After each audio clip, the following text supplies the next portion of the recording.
সারা দেশে গত ২৪ ঘন্টায় ডেঙ্গুতে আক্রান্ত হয়ে হাসপাতালে ভর্তি হয়েছে আরও ১,০৫২ জন। একই সময়ে ডেঙ্গুতে আক্রান্ত হয়ে মারা গেছে একজন। এর আগের দিন সোমবার ডেঙ্গুতে ৬ জনের মৃত্যু এবং আক্রান্ত হয়ে হাসপাতালে ভর্তি হয়েছেন ১,০৮৩ জন। এ নিয়ে চলতি মাসে ১৯ দিনে ডেঙ্গুতে মোট ১০৭ জনের মৃত্যু এবং ২০,৩০৩ জন আক্রান্ত হয়েছে। এছাড়া সব মিলিয়ে চলতি বছরে ডেঙ্গুতে মোট মৃত্যুর সংখ্যা দাঁড়িয়েছে ৪২২ জনের এবং আক্রান্ত হল ৮২,১২০ জন।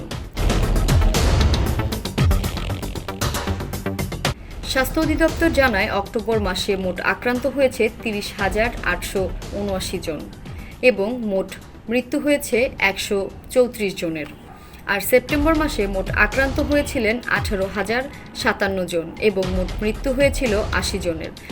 আর তার আগের মাস আগস্টে মোট আক্রান্ত হয়েছিল ৬,৫২১ জন এবং মোট মৃত্যু হয়েছে ২৭ জনের।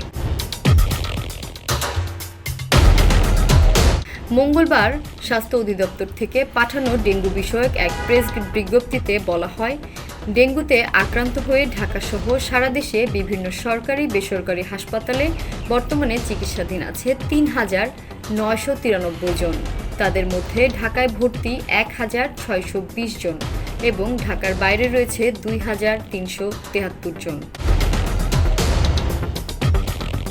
স্বাস্থ্য অধিদপ্তর জানায়, গত ২৪ ঘন্টায় আক্রান্তদের মধ্যে বরিশাল বিভাগে ৮৫ জন, চট্টগ্রাম বিভাগে ১৩৭ জন, ঢাকা বিভাগে ১৭১ জন, ঢাকা উত্তর সিটি কর্পোরেশনে ২৪২ জন, ঢাকা দক্ষিণ সিটি কর্পোরেশনে ১৫১ জন, খুলনা বিভাগে ১৪০ জন, ময়মনসিংহ বিভাগে ৩৫ জন, রাজশাহী বিভাগে ৭৪ জন, রংপুর বিভাগে ১২ জন এবং সিলেট বিভাগে ৫ জন রোগী ভর্তি রয়েছেন।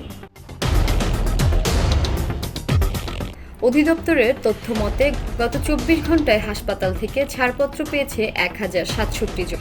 এছাড়া এবছরে ডেঙ্গুতে মোট ৭৭,৭০৫ জন ডেঙ্গু রোগী হাসপাতাল থেকে ছাড়পত্র পেয়েছেন। এছাড়া চলতি বছরে জানুয়ারি মাসে ডেঙ্গু আক্রান্ত হয়ে হাসপাতালে ভর্তি হন ১,০৫৫ জন, যাদের মধ্যে ১৪ জনের মৃত্যু হয়েছে। ফেব্রুয়ারি মাসে হাসপাতালে ভর্তি হয় ৩৩৯ জন, যাদের মধ্যে মৃত্যু হয়েছে ৩ জনের। মার্চ মাসে আক্রান্ত হয়েছিলেন ৩১১ জন, যাদের মধ্যে ৫ জনের মৃত্যু হয়েছে। এপ্রিল মাসে হাসপাতালে ভর্তি হয়েছেন ৫০৪ জন, যাদের মধ্যে মৃত্যু হয়েছে ২ জনের। মে মাসে ৬৪৪ জন রোগী হাসপাতালে ভর্তি হয়েছেন, মৃত্যু হয়েছে ১২ জনের। জুন মাসে ৭৯৮ জন হাসপাতালে ভর্তি হয়েছেন, মৃত্যু হয়েছে ৮ জনের এবং জুলাই মাসে ২,৬৬৯ জন রোগী হাসপাতালে ভর্তি হন, তাদের মধ্যে মৃত্যু হয় ১২ জনের।